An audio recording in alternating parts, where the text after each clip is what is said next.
Well, I had other plans today, but welcome everyone, it's me GamerTurk, and we got tons of new information regarding Sword Art Online Alicization Lycoris during SAO Gameverse lead Yosuke Futami's developer Q&A stream, and we translated all of that at SAO Wikia, huge thanks to Gishimenas as usual. So without further ado, let's get into all of them. Timestamps are in the description and on the video player if you want to skip to certain points if they interest you more.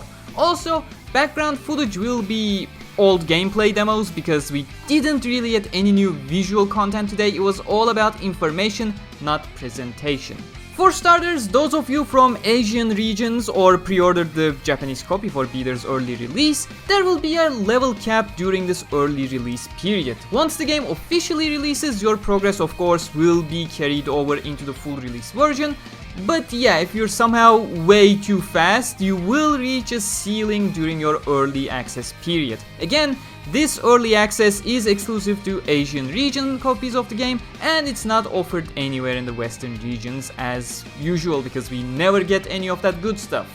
Questions about Medina Ortinanos and Edith Synthesis 10 were asked. First off, the 3 sizes of Medina was asked by the fans, and Futami basically dodged the question entirely, but said they would probably share it sometime in the future. As for Edith from Alicization Rising Steel mobile game, fans are really eager to see her involvement in Alicization Lycoris, but Futami's answer may disappoint you. He was asked when in the game Edith's joining the battle, and his answer was quite a while away maybe, no clue yet, which was quite interesting because later in the stream he mentioned that the game was done a couple weeks ago, and for him to have no clue on this, it's obviously a massive contradiction.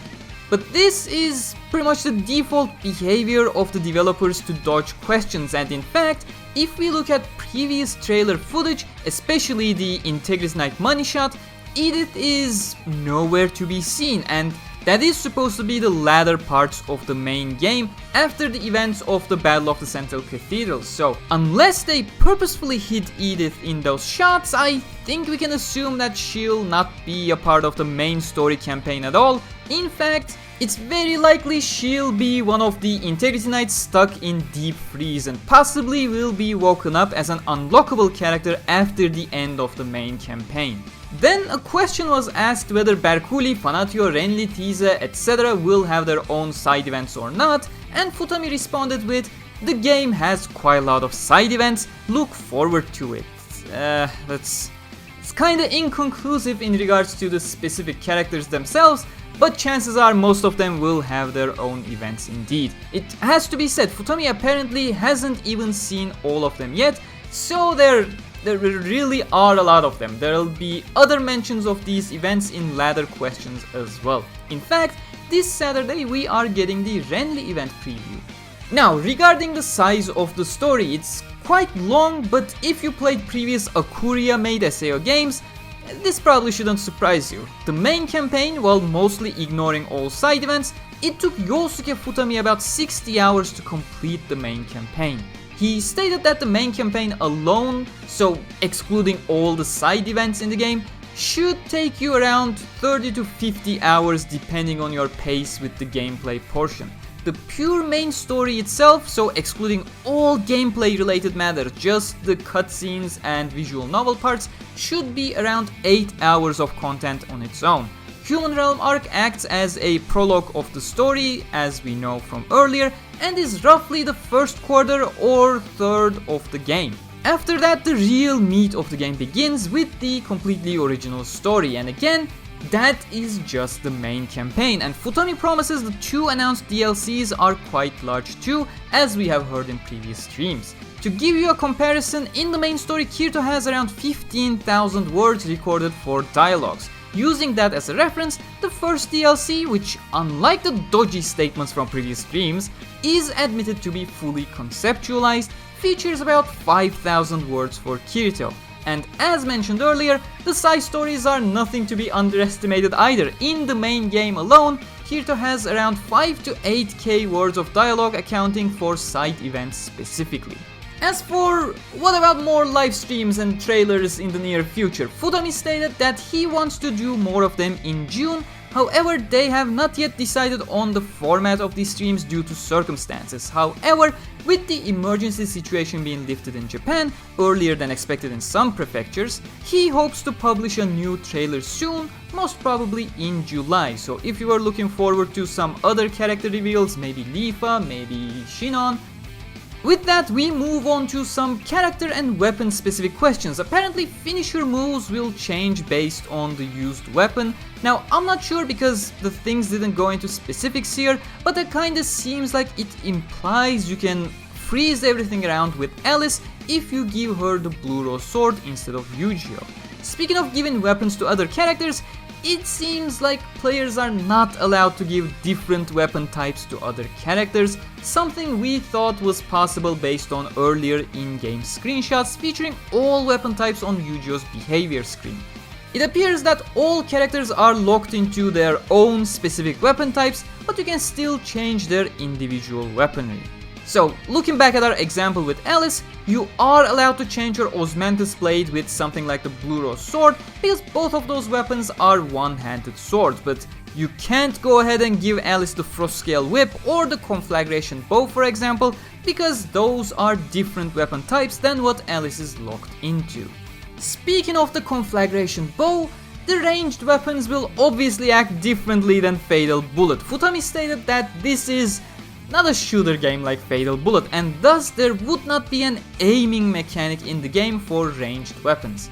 So it seems like these ranged weapons will also be using the simple lock-on mechanic as any other weapon, which I personally appreciate. It's simply a different type of game here, and having to aim when you already are expected to micromanage a 4-people party with different abilities and skills, etc., it simply would have been too much. This ensures you think about your strategy above all else.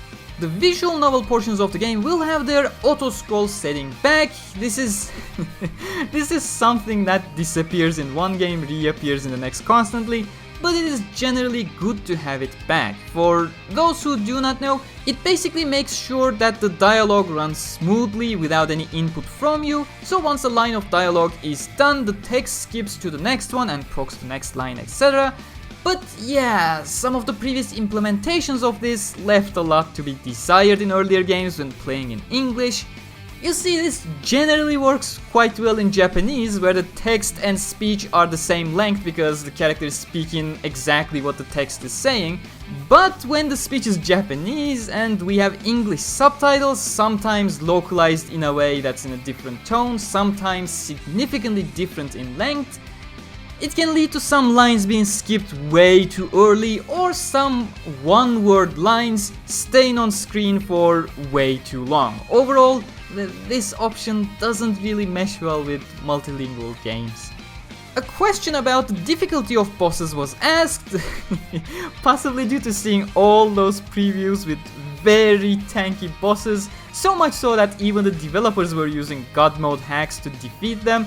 Futami clarified it by stating you shouldn't have any issues defeating story bosses, as they have lowered the difficulty for those, so even if you're not that good at games, you can go ahead, grind a little to overlevel and come back to defeat them with ease, so you are not locked out of the story due to a lack of skill. However, he promises there are plenty of challenging bosses to pursue around the world outside of the main campaign for those seeking a challenge. With that, the Q&A section came to a close and we got to the actual info drop section. To start with, Underworld is huge. Aside from story, there are quests, collectibles, fishing, cooking, item scavenging, and many other field activities. The quests are quite varied as well. Well, at least their sources are. There are quests commissioned by the Central Cathedral from NPCs around the world, special statues you'll find in the fields that grant these quests, etc. And in addition to these commissioned quests, there are hidden quests as well, which I assume will act like Hollow missions from Hollow Fragment or episode missions from Hollow Realization, or possibly those hidden boss enemies that are scattered all around Underworld that we have seen in previous gameplay demos. Futami stated that the subjugation quests will feature quite strong monsters for you to defeat, but sadly no mention of monthly rates here. I'm still looking forward to hearing more about that specific mode, considering they seem to be the planned endgame activity post-campaign. Now, you can go fish in specific spots, and depending on your spot and fishing equipment, you'll find better rewards. You can collect stuff for quests, crafting / production for potions, blacksmithing, cooking, etc. Speaking of cooking, that is not limited to towns. You can cook in field camps too. Futami mentioned that they are supposed to grant you buffs and that there are hidden recipes for you to discover. And it seems like Kikuoka Seijiro has so much free time in his hands on the Ocean Turtle that he ordered Wrath employees to hide treasure chests in Underworld, so in the offset chance of Kirito entering a comatose state, he can go search for treasures trapped into the STL. Going back to the characters' side events, they teased some of the event scenes. Sorry about the terrible quality, but that is the best Futami could do on a Periscope stream. Who even uses Periscope, for God's sake? There is one with Kirito and Asuna, one with Kirito and Yujiro, and one with Eldrie being surprisingly buff. Ha! Now y'all can shut up that there's too much fan service for male players. Equality has arrived into the SAO series.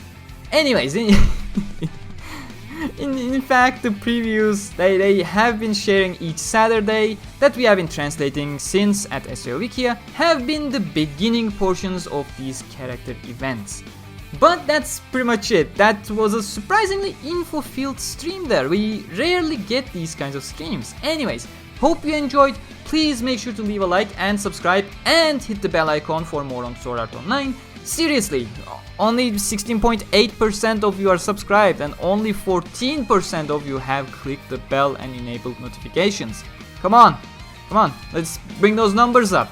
And while you do that, you may also want to get your Lens Squad merch or maybe even more, so do check out my Teespring page. As always, a huge thanks to my patrons and channel members who will receive access to my Sword Art Online Cordial Court summary script really soon. But until then, stay cool.